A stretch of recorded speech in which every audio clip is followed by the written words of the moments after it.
गांधी जी जैसे आनंद कुमार जी ने कहा है, जब निराश हो जाते थे, हताश हो जाते थे अपने आप से, या तो वो प्रार्थना की शरण में जाते थे।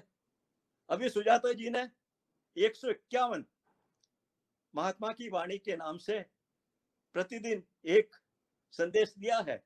तो मैं तो सुबह 5 बजे 5:30 बजे उसी का इंतजार करता था। और जो 2-2.5 मिनट का रिकॉर्डिंग है सुजाता जी की वाणी में, मैं वो सारे 2-3 मिनट के, आप देखिए 2-3 मिनट में कितने शब्द होते हैं, और मैंने उसका सार 5, अधिकतम 7, 8, 10 अक्षरों में रोजाना सुजाता जी को भेजा। मुझे पता लगा कि ये गांधी अपने जीवन में इतनी बड़ी लड़ाई लड़ रहा था। उतार भी आए, चढ़ाव भी आए, फिर भी जो सोमवार को मौन रखते थे और जो प्रार्थना करते थे, आप सभी परिचित हैं, मुझे कहने की आवश्यकता नहीं है। तो आप देखेंगे कि वो वही सार है जो कि मैंने श्रीमद् वचनामृत में देखा है। मैंने एक बहुत अच्छी ये आत्मसिद्धि शास्त्र पर 142 गाथाएं हैं, 96 मिनट में उन्होंने लिखी। अब बताइए, उस आत्मसिद्धि शास्त्र की आज फूलचंद शास्त्री ने, जिन्होंने कि महात्मा के लिए एक आलेख लिखा 16 पेज का, आत्मसिद्धि शास्त्र का रहस्य, और हमने आत्मसिद्धि शास्त्र पूरा महात्मा में दिया, मूल में, और उसका हिंदी में अनुवाद भी दिया। तो इस आत्मसिद्धि शास्त्र पर कितनी गाथाएं? 142। फूलचंद शास्त्री जी ने जब उनकी उम्र 33 वर्ष 5 महीने की थी, आज उनकी उम्र 39 वर्ष की है, उन्होंने संकल्प लिया कि मैं आत्मसिद्धि शास्त्र का 430 भाषाओं में अनुवाद करूंगा, और 2 वर्ष में मैं 151 देशों में इसकी प्रतिस्थापना करूंगा स्वयं जाके। आज सुबह मैंने उनका व्याख्यान सुना पालीतना से, और वो मैसेज मैंने अपने फेसबुक पर भी दिया है। उन्होंने कहा है आज 153वीं जयंती है और मैंने 153 देशों में आत्मसिद्धि शास्त्र की प्रतिस्थापना खुद की, खुद अनुवाद किया। तो ये सिद्धि है जिसकी कि अभ्यर्थी जी ने बात की, और आनंद कुमार जी ने बात की, और सुजाता ने बात की। तो मैं कहना चाहता था, इस आत्मसिद्धि शास्त्र की 142 गाथाओं में जो व्याख्यान होते थे राजकोट में, ये 618 प्रश्न है इसमें, इसका दाम भी 50 रुपए है। तो मुझे नजर में आया 27 सितंबर 1939, मेरी उम्र 1-2 वर्ष की होगी उस समय। लिखा इसमें, श्रीमद राजचंद्र समाधि मंदिर राजकोट, आज प्रवचन में श्री महात्मा गांधी आए थे। कब? 27 सितंबर 1939। गाथा 9 चालू थी 142 में से। गांधी जी वहां पे पहुंच गए। तो मैंने थोड़ी सी खोज की। मैंने कहा कि जब 27 सितंबर को गांधी जी वहां पहुंचे, तो वो 20, 21, 22, 25 सितंबर को कहां पे थे? तो मुझे पता लगा कि 25, 26 सितंबर 1939 में वायसराय से मिलने के लिए गांधी जी शिमला गए थे। आनंद कुमार जी को तो पक्का मालूम है ये। और 1-2 दिन में वो सीधे राजकोट गए, और कांजी स्वामी जो प्रवचन दे रहे थे, वो 9वीं गाथा चालू थी। लिखा है गाथा 9 चालू है। आज प्रवचन में श्री महात्मा गांधी आए थे, क्योंकि वायसराय की जो भेंट हुई थी वो निराशाजनक थी। गांधी जी थोड़े से निराश हो गए थे। तब जब उन्हें ऊर्जा प्राप्त करनी होती थी तो वो प्राय राजकोट चले जाते थे। गांधी जी के आग्रह पर 9वीं गाथा के दौरान आत्मसिद्धि शास्त्र की पहली गाथा का पुनर्पाठ किया गया और उसकी व्याख्या की गई। क्या? जे स्वरूप समझा बिना पाम्यो दुख अनंत, समझाऊं ते पद नमो श्री सदगुरु भगवंत। गांधी जी का आग्रह पर पहली गाथा, जे स्वरूप समझा बिना पाम्यो दुख अनंत, समझाऊं ते पद नमो श्री सदगुरु भगवंत। उसमें यह भी कहा गया, जिसने आत्मा को जाना उसने सब जाना। चलिए, जब बात चली है तो मैं आत्मसिद्ध शास्त्र की 3-4 गाथाएं आपके सामने प्रस्तुत करता हूं। शुद्ध बुद्ध चैतन्य घन स्वयं ज्योति सुखधाम, शुद्ध बुद्ध चैतन्य घन स्वयं ज्योति सुखधाम, बीजो कहिए केट लूं कर विचार तो पाम, कर विचार तो पाम। गांधी वाङ्मय के 1100 खंडों में करीब 50,000 प्रश्न होंगे। गांधी ने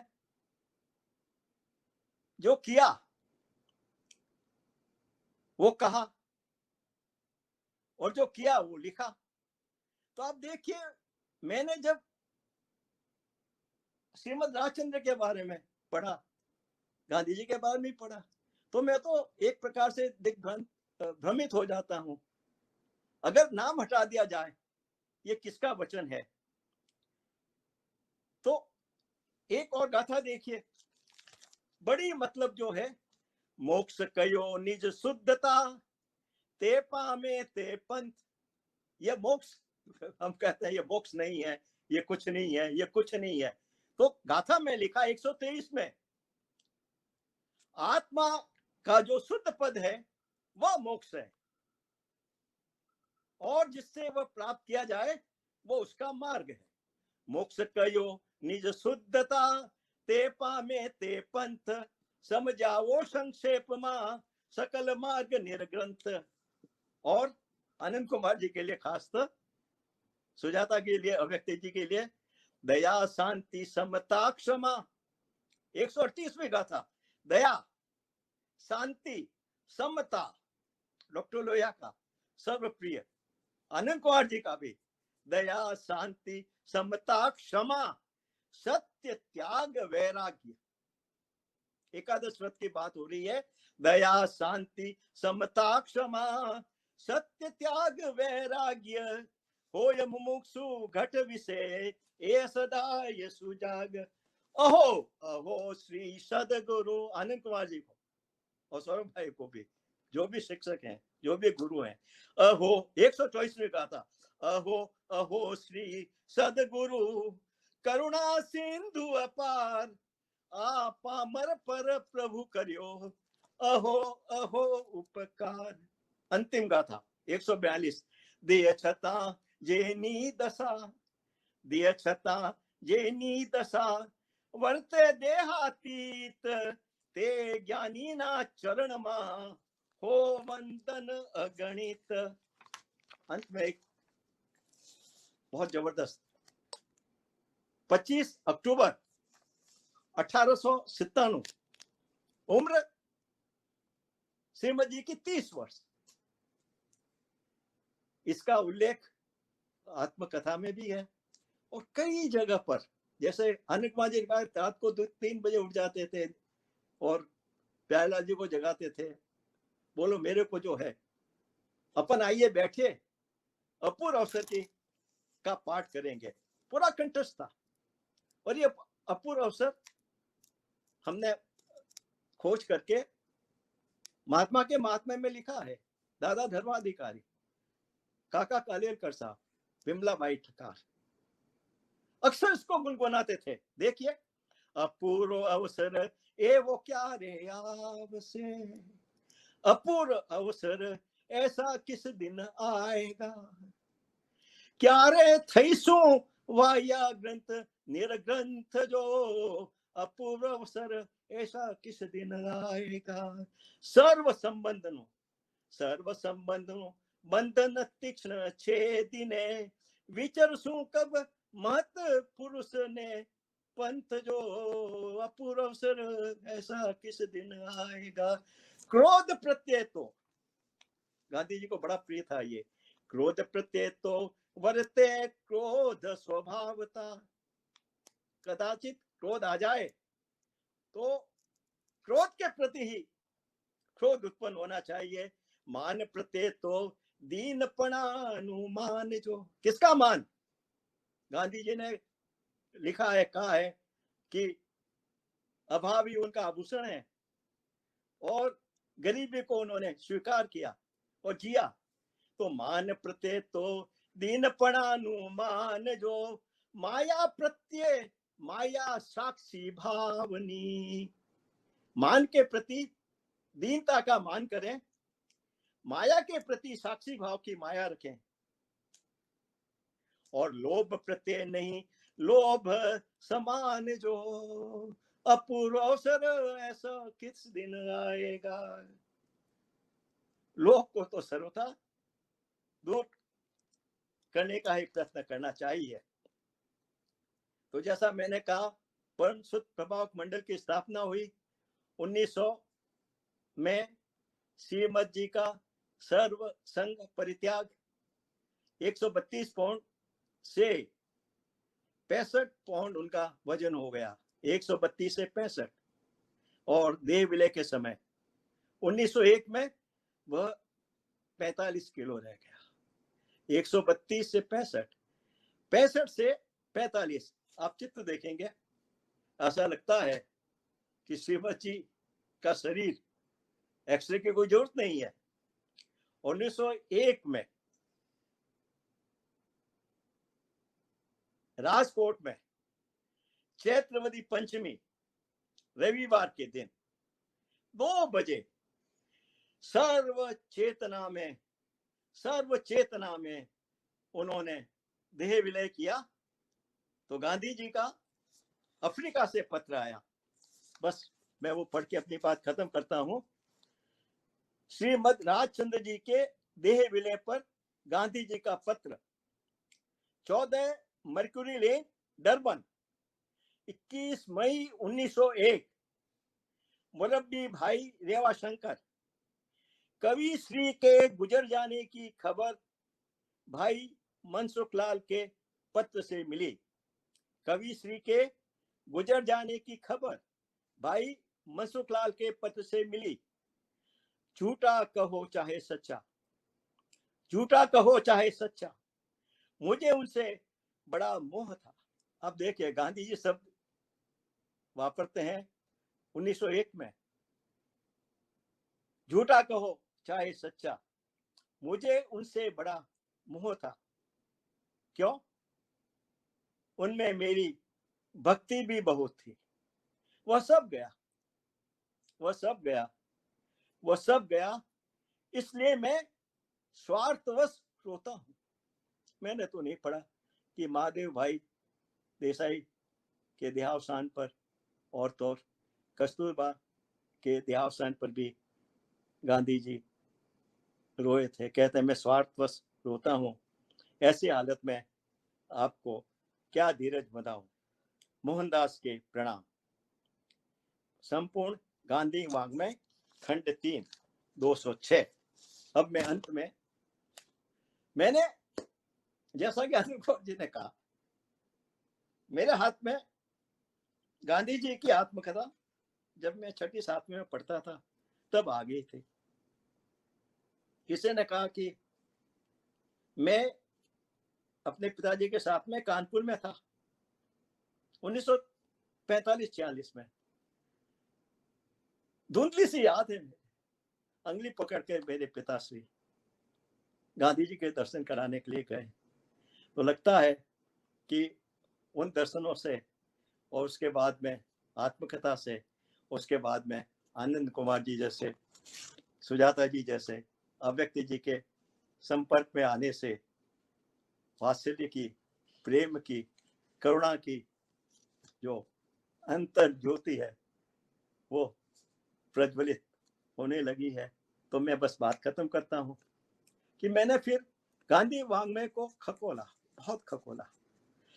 मैंने ये पता किया कि श्रीमद् राजचंद्र का प्रथम उल्लेख 100 खंडों में कहां है?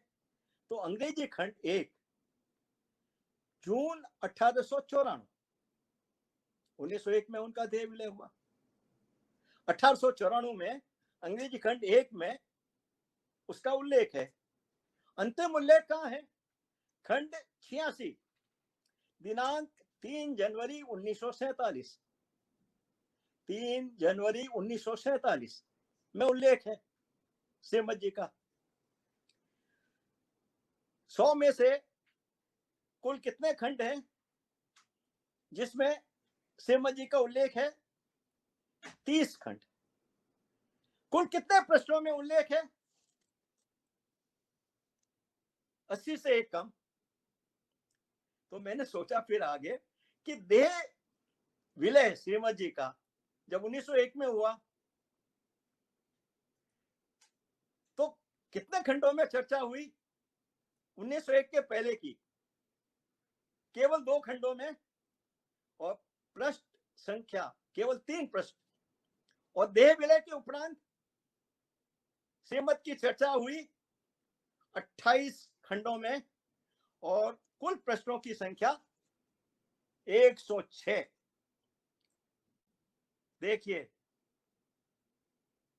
3 प्रश्न उनके देह विलय के पूर्व और 106 प्रश्न उनके देह विलय के पश्चात। तो मैं विशेषतः नेशनल मूवमेंट फ्रंट का बहुत बहुत आभारी हूं, बहुत बहुत आभारी हूं, बहुत बहुत आभारी हूं। और आज आनंद कुमार जी ने, सुजाता जी ने, अव्यक्त जी ने जो बात कही, अगर मैं उसको ले करूंगा तो केवल समय जाया होगा। जो अपना वक्तव्य 2 घंटे में भी पूरा नहीं करते, कम पड़ता है, और श्रोता चाहते हैं कि और बोलें और बोलें और बोलें, तो उसे 15-20 मिनट में समेट लिया, इतनी सारी बातें की। मेरा नाचीज का भी उल्लेख हुआ। हो जाता है ना, हो जाता है ना, हो जाता है, हो जाता है। कुछ नहीं किया मैंने। श्रीमद जी के शब्द हैं, गांधी जी के शब्द हैं। क्या मेरा है, क्या मेरा है? कुछ नहीं है। ये उनका स्नेह है, सम्मान है। और नेशनल मूवमेंट फ्रंट तो बहुत प्रभावित हूं मैं, बहुत प्रभावित हूं। युवा शक्ति क्या है? देश जगाना है, जिसके अंतर्गत ये कार्यक्रम हुआ है। आश्चर्य, कितने युवकों की जमात है ये।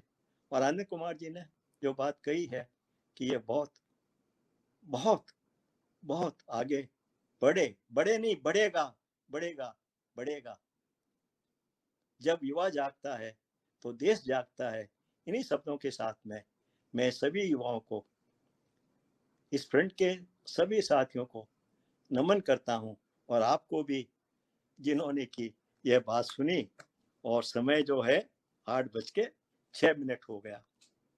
कोई बात नहीं, ऐसा सत्संग कहाँ होता है, दुर्लभ है।